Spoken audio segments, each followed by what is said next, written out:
الله الحمد لله رب العالمين والعاقبة للمتقين والصلاة والسلام على سيد الأنبياء والمرسلين نبينا محمد وعلى آله وأصحابه ومن تبعهم بإحسان إلى يوم الدين.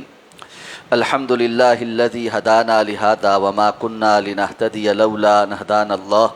رب اشرح لي صدري ويسر لي أمري واحلل عقدة من لساني يفقهوا قولي. اللهم انفعنا بما علمتنا وعلمنا ما ينفعنا وزدنا علما. اللہ تعالیٰ کے فضل و احسان سے سورہ الاعراف کی آیت نمبر 160 تک ہمارا سبق مکمل ہو چکا ہے.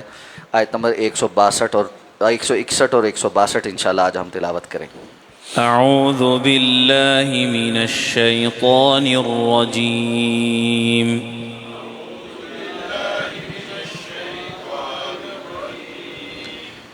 وَإِذْ قِيلَ لَهُمُ اسْكُنُوا هَٰذِهِ الْقَرْيَةَ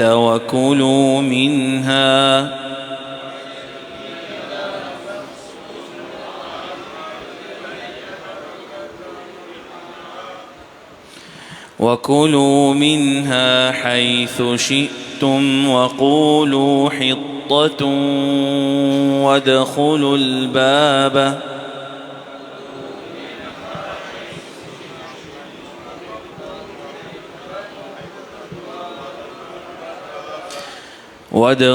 الباب سجدا نغفر لكم خطيئاتكم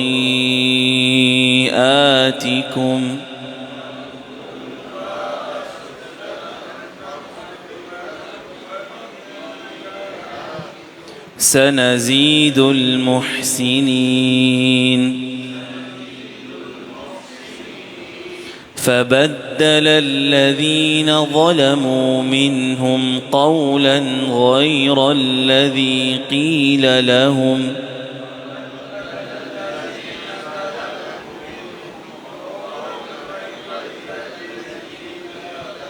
فأرسلنا عليهم رجزا من السماء بما كانوا يظلمون.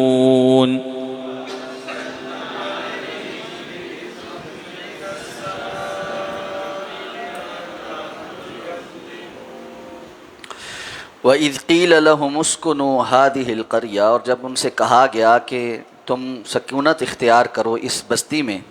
وَكُلُوا مِنْهَا حَيْثُ شِئْتُمْ، اور کھاؤ اس میں سے جہاں سے تم چاہو. وَقُولُوا حِطَّةٌ، اور کہو کہ بخش دے. وَادْخُلُوا الْبَابَ سُجَّدًا، اور داخل ہو دروازے سے سجدہ کرتے ہوئے. نغفر لکم خطیئاتکم، ہم بخش دیں گے تمہارے گناہوں کو. سنزید المحسنین، اور محسنین کو ان قریب مزید بھی دیں گے. فبدل الذین ظلموا منہم، تو پس تبدیل کر دیا ان لوگوں نے جو ان میں سے ظلم کرنے والے تھے. قولا، بات کو. غیر الذی قیل لہم، اس سے ہٹ کر اس سے جو ان کو کہا گیا. فارسلنا علیہم رجزا من السماء، تو پس ہم نے ان پر آسمان سے ایک عذاب بھیجا. بما کانوا یظلمون، بوجہ اس کے جو وہ ظلم کرتے تھے.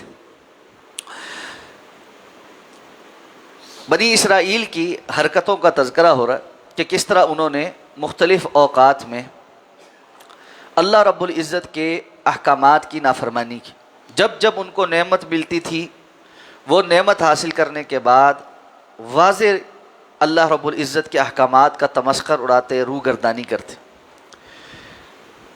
انہی احکامات میں سے ایک حکم یہ ہے جس کا تذکرہ ان آیات میں ہوا. صحرائے سینا میں اللہ رب العزت نے ان کے لیے سائے کا، پینے کے پانی کا اور کھانے کا جب اہتمام کر دیا تو اس عرصے میں ہی حضرت موسیٰ علیہ السلام کی وفات ہو گئی.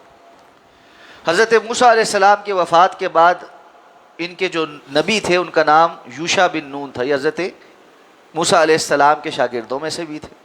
اور بعض روایات کے مطابق کہ جو سورہ کہف میں تذکرہ ہے حضرت موسیٰ علیہ السلام کا خضر علیہ السلام کے پاس جانے کا، تو جو نوجوان ان کے ساتھ تھے وہ یہ یوشع بن نون ہی تھے. حضرت موسیٰ علیہ السلام کی وفات کے بعد جب 40 سال کا عرصہ پورا ہو گیا، اللہ نے ان کے اوپر جو 40 سال کے لیے بیت المقدس میں داخلے کی پابندی لگا دی تھی، اب جب ان کو وہاں داخل ہونے کی اجازت ملی تو یہ ارض مقدس کی طرف جاتے ہوئے اللہ تعالیٰ نے فرمایا کہ تمہارے لیے اب یہاں پر بہترین جگہ ہے، کلوا منہا حیث شئتم، جہاں سے چاہو اچھی طریقے سے یہاں پہ رزق اللہ رب العزت کا جو ہے وہ تمہارے لیے وافر ہے، کھاؤ پیو۔ اور اس میں داخل ہوتے ہوئے اللہ کی شکر گزاری کے طور پر کچھ کام کرو۔ ایک تو یہ کہ تم منہ سے کہو کہ حطۃ، یعنی ہمیں بخش دے، ہمارے گناہوں کو معاف فرما دے۔ اور یہ کہنا کب ہے؟ جب دروازے سے داخل ہو رہے ہو اور اس میں سجدہ ریز ہو کر تم نے داخل ہونا اور اللہ سے بخشش طلب کر۔ جو اس طرح کرے گا سنزید اس کے گناہ بھی معاف ہو جائیں گے، اور سنزید المحسنین، امن قریب محسنین کو مزید بھی عطا کرے۔ اب جب یہ وقت آیا تو ان ظالموں نے اللہ کے اس حکم کا مذاق ایسے اڑایا کہ یہ سجدے کے میں گر کر دروازے سے داخل ہونے کے بجائے اپنی پشت کی بنا کہ یہ سرینوں کے بل ایسے گھسٹ گھسٹ کر جو ہے وہ دروازے سے داخل ہو، باقاعدہ، یعنی جس طرح اللہ کے حکم کا تمسخر ہوتا ہے کہ سجدے کا حکم ہوا، وہاں وہ کرنے کے بجائے اپنی مرضی سے ایک حرکت کر ڈالی، اور حطۃ کہنے کے بجائے کہنے لگے حبۃ فی شعرۃ، گندم کی ڈالی میں جو دانہ ہوتا ہے وہ، یعنی کوئی بھی لفظ بنا لیا اپنی طرف سے، اور وہ جو ہے نا اس کی پکار لگانے لگے۔ یہ حقیقتاً اللہ رب العزت کے احکامات کا بدل دینا، اس میں تحریف کرنا، اور دین کے نام پر اپنی مرضی کی حرکتیں اپنا کر یہ سمجھنا کہ ہم تو دین پر عمل کر۔ یہ بنی اسرائیل کا ایک گھنونا جرم تھا، جس کے جواب میں اللہ نے فرمایا یہ ظالم لوگ ایسے تھے کہ اللہ نے ان پر آسمان سے ایک عذاب نازل کیا، اور وہ عذاب کیا تھا؟ رسول اللہ صلی اللہ علیہ وسلم فرمایا کہ اللہ نے ان پر طاعون کا عذاب نازل فرمایا۔ حدیث کے الفاظ ہیں، آپ نے فرمایا طاعون ایک عذاب ہے جو بنی اسرائیل کے ایک گروہ پر یا ان کے لوگوں پر بھیجا گیا تھا جو تم سے پہلے تھے۔ تو یہ عذاب اللہ نے ان پر بھیجا کہ جو طاعون کا وبا ہے جو چوہوں سے پھیلتی گندی وبا ہے، اور جب یہ پھیلتی ہے تو لوگ اس کا شکار ہو کر بڑی تکلیف دہ موت سے مرتے، اور یہ وبائی صورتحال میں پھیلتی کہ ایسے کہ علاقے کے علاقے میں وہ بیماری پھیل جاتی، اور پھر لوگ جو ہے وہ تکلیف دہ انداز میں اذیت سہ کر موت سے ہمکنار ہو جاتے۔ تو ان کے اس جرم کی سزا میں اللہ رب العزت نے ان کے اوپر طاعون کی وبا بھیجی۔ اللہ تعالیٰ نے ان آیات میں اور اس سے اگلی آیات میں اصحاب السبت کا ذکر آئے گا، جو ان میں سے ہفتے والے دن مچھلیاں پکڑنے والے تھے، ان کا تذکرہ کر کر کے بار بار اصل میں اہل ایمان کے لیے عبرت چھوڑی کہ اللہ کے دین میں حجتیاں کرنا اور احکامات کو بدل دینا اور دین کے نام پر نئی نئی باتیں ایجاد کرنا، اور جس چیز کا حکم دیا اس سے ہٹ کر خود سے کچھ اور کرنے کی کوشش کرنا، اللہ کو یہ سخت ناپسند۔ آپ دیکھیں آج ہمارے ہاں مسلمان کہلانے والے لوگ ایسے ہیں، اللہ کے ذکر کے نام پر ذکر کی محفلیں سجائیں گے، اور ذکر کیا ہے؟ اللہ تعالیٰ فرماتے ہیں مشرکین کا ذکر یہ تھا وَمَا كَانَ صَلَاتُهُمْ عِنْدَ الْبَيْتِ إِلَّا مُكَاءً وَتَصْدِيَةً، ان کے ہاں نماز کچھ نہیں تھی سوائے بیت اللہ میں آ کر وہ اونچی اونچی تالیاں پیٹتے تھے اور ناچ گانا کرتے تھے۔ آج محفل سماع کے نام پر قوالیاں ہیں، بیٹھ کر ہارمونیم پر کلام پڑھا جا رہا ہے، اور جو ہے پیچھے 10-15 بیٹھے ہیں وہ تالیاں پیٹ رہے ہیں۔ یہ کس کی مشابہت؟ یہ تو مشرکین کی مشابہت، جن کا قرآن میں صراحتاً ذکر ہے کہ یہ بیت اللہ میں اللہ کی عبادت کرنے اور نماز پڑھنے کے بجائے تالیاں پیٹ پیٹ کر کلام گاتے تھے اور ناچتے تھے۔ آج لوگ کہتے ہیں جی فلاں بڑا مجذوب ہے، ناچ رہا ہے، گھنگرو پہن کر ناچ رہا ہے۔ کیا کر رہا ہے جی؟ نچ کے یار منا رہا ہے۔ ایسے کیسے؟ کون سا اللہ رب العزت نے حکم نازل کیا کہ اگر کوئی گھنگرو پہن کر اپنی ذات کی نفی کر کے گول گول گھوم کے یا کسی بھی طریقے سے ناچے گا تو اللہ اس سے راضی ہوگا؟ پھر کچھ ایڈوانس قسم کے آئے ہیں جن کا پیر اوپر ایک بڑی کرسی پہ بیٹھتا ہے اور نیچے سارے بیٹھتے ہیں، اور بیٹھے والے پہلے وہ بڑے بڑے سپیکروں پر ایک مخصوص قسم کی تال پر جو ہے وہ کچھ گاتے ہیں، اور حقیقت یہ ہے میں نے بڑی کوشش کی کہ میں سمجھ آئے کہ یہ کیا پڑھتے ہیں، وہ کیا ہے کچھ پتہ نہیں چلتا، بس اس کی ایک ردم ہے، اور اس کے بعد لوگوں کو حالیں پڑھنی شروع ہوتی، ان کی عقل معوف ہو جاتی، اور وہ آ کر ایک دوسرے کے اوپر بجتے ہیں، پھر وہ اس پیر کے سامنے حاضر ہوتے ہیں، وہ ان کو کبھی کسی کو انگلی لگاتا ہے، کسی کو ہاتھ لگاتا ہے، وہ کرنٹ لگتا ہے، اور لوگ ایسے ایسے لرز رہے ہیں، اور کوئی ادھر گر رہا ہے کوئی ادھر گر رہا ہے۔ اللہ رب العزت نے یہ شریعت اہل ایمان کو عزت عطا کرنے کے لیے دی تھی۔ نحن قوم اعزنا اللہ بالاسلام، حضرت عمر نے کہا تھا ہم وہ قوم ہیں جس کو اللہ نے اسلام کے ذریعے عزت عطا فرمائی۔ اللہ کے رسول صلی اللہ علیہ وسلم کا حکم کہاں پہ ہے؟ دیکھیں اس حد تک باریکی میں آپ نے فرمایا جب تم میں سے کسی کو عواسی آئے، جمائی آئے، تو وہ ایسے منہ کھول کے ہاں ہاں ہاں نہ کرے، بلکہ اس کو چاہیے کہ اپنے منہ پر ہاتھ رکھ کے اس کو روکے، اس لیے کہ جب وہ ہاں ہاں کرتا ہے، ایسے کرتا ہے، تو شیطان اس پر ہنستا ہے کہ دیکھو میں نے اس کی کیا حالت کر دی۔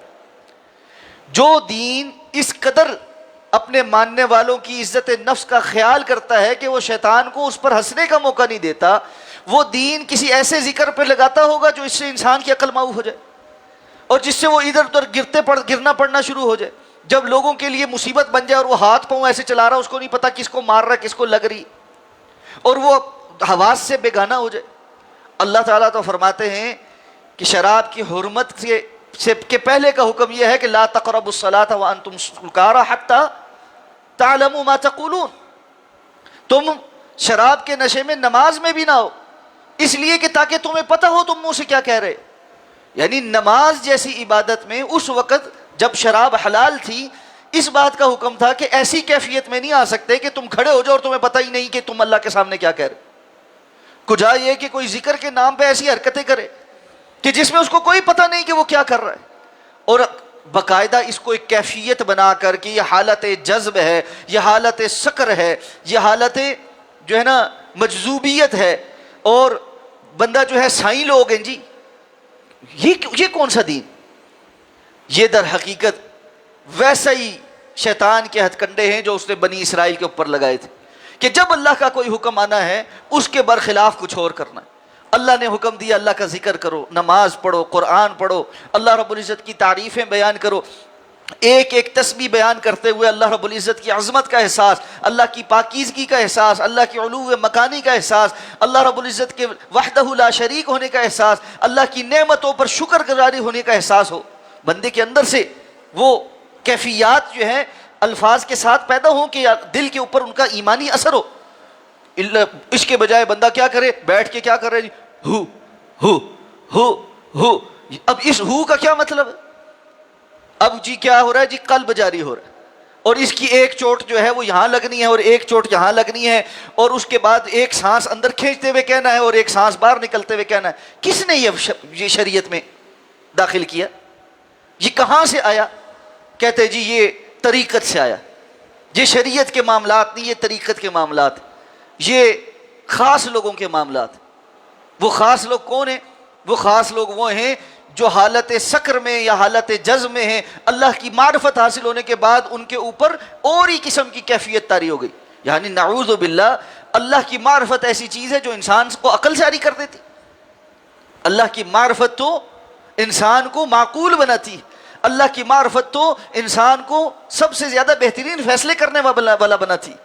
اللہ کے رسول کو جب اللہ کی معرفت حاصل ہوئی تو آپ کی باتیں سب سے زیادہ معقول ہیں، صحابہ کرام کو جب اللہ کی معرفت حاصل ہوئی ان کی زندگیاں سب سے زیادہ معقول ہیں۔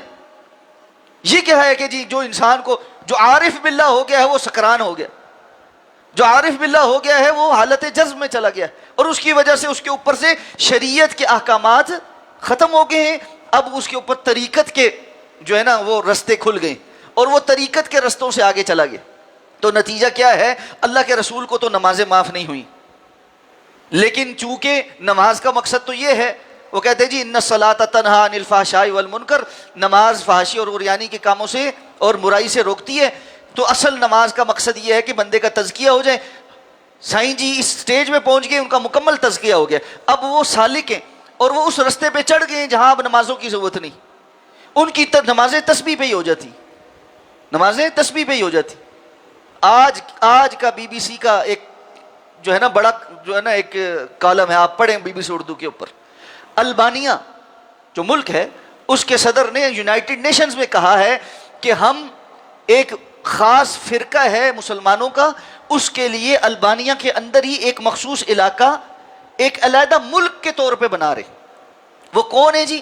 وہ ایسے لوگ ہیں جو چوچو کا مربع ہیں. کچھ انہوں نے صوفیزم سے حاصل کیا ہے, کچھ انہوں نے اہل تشیع سے حاصل کیا ہے. نام لیتے ہیں حضرت علی کا اور ساتھ میں صوفی جو ہے نا وہ ذکر اذکار کرتے ہیں. تو انہوں نے ساتھ کیا کیا, وہ ان کا ایک شیخ ہے جس کا بڑی لمبی ساری داڑھی ہے, اور اس شیخ کے ارد گرد عورتیں ہی عورتیں اور ننگ دھڑنگ عورتیں, اور وہ کوئی آ کر اس کے ہاتھ چوم رہی ہے اور کوئی اس کو کوئی کہہ رہی. اور شیخ صاحب نے نمازیں معاف کی ہوئی ہیں, شراب حلال کی ہوئی ہے, اور عورتوں اور مردوں کے درمیان ہر قسم کا اختلاط جائز قرار دیا ہوا ہے. اور یہ سب کس پہ ہے؟ انسانیت کے نام اور امن و آشتی کے نام پہ. اور یہ کہ جی یہاں پر عیسائی بھی ہیں, یہودی بھی ہیں, مسلمان بھی ہیں, سنی بھی ہیں, شیعہ بھی ہیں, سب کو ویلکم ہے, اور بہت بڑا عالمی مرکز وہاں پہ انہوں نے بنایا. اس سے بڑھ کر شیطان کا اور وسوسہ کیا. اگر یہی کچھ کرنا تھا تو اللہ کے رسول صلی اللہ علیہ وسلم کو یہ آفریں ساری کرنے والے مشرکین مکہ موجود تھے کہ آپ کچھ دن ہمارے معبودوں کو مان لیں, کچھ ہم آپ کی مان لیں گے, یہاں امن آشتی کے ساتھ رہیں گے, سردار بنانا ہے ہم آپ کو بنانے کو تیار ہیں, آپ سے اچھا سردار ہمارے لیے اور کون ہے, پیسے چاہیے پیسے دینے کو تیار ہیں, کسی خاتون سے شادی کرنی ہے وہ بھی کروانے کو تیار ہے. ساری آفریں موجود تھی. اللہ کے رسول صلی اللہ علیہ وسلم کا مشرکین مکہ کے ساتھ جو اختلاف تھا, سارے عرب والوں کے ساتھ جو اختلاف تھا, معرکہ بدر, احد, احزاب, فتح مکہ, یہ سارے کے سارے میدان کیوں سجے؟ بلا وجہ سجے. اللہ کے دین کی کوئی حیثیت ہی نہیں ہے. یہ اللہ کے رسول نے فرمایا تھا تم پچھلی قوموں کے نقش قدم پر نعل بنعل چلو گے, جس طرح وہ گمراہ ہوئے اس طرح تم بھی گمراہی پر چلو گے. ان کے 72 ہوئے تھے, تمہارے 73 ہوں گے. اس لیے ان باتوں سے بچیں. اللہ کا دین بڑا سادہ اور واضح ہے, اور اللہ رب العزت نے قرآن مجید میں جا بجا ان لوگوں کے تذکرے اس لیے کیے ہیں کہ اہل ایمان عبرت حاصل کر کے ان سارے رستوں سے بچیں جو گمراہی کے رستے ہیں, جو دین کے نام پر وضع کرتا ہیں اور سوائے جہنم کی طرف لے جانے کے اور کچھ نہیں کرتے. اللہ کے دین کا رستہ ایک ہے جو جنت کی طرف لے کر جاتا ہے. قل ہذہ سبیلی ادعو الی اللہ علی بصیرۃ انا ومن اتبعنی. اللہ کے رسول آپ کہیے میرا یہ سیدھا راستہ جس پر میں اللہ کی طرف دعوت دیتا ہوں, میں بھی اور جو میرے پیچھے چلنے والے ہیں وہ بھی. اور وہ رستہ سیدھا کیا ہے؟ اللہ کی کتاب کا اور اللہ کے رسول صلی اللہ علیہ وسلم کے فرمان اور آپ کی سنت. اس سے ہٹ کر کوئی چیز دین نہیں ہو سکتی.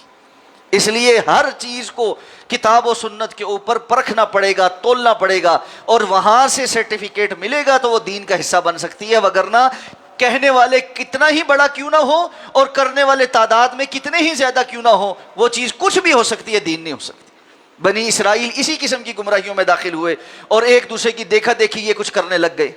دیکھیں بار بار اللہ کا حکم آتا ہے اور وہ کس طرح اس سے روگردانی کرتا.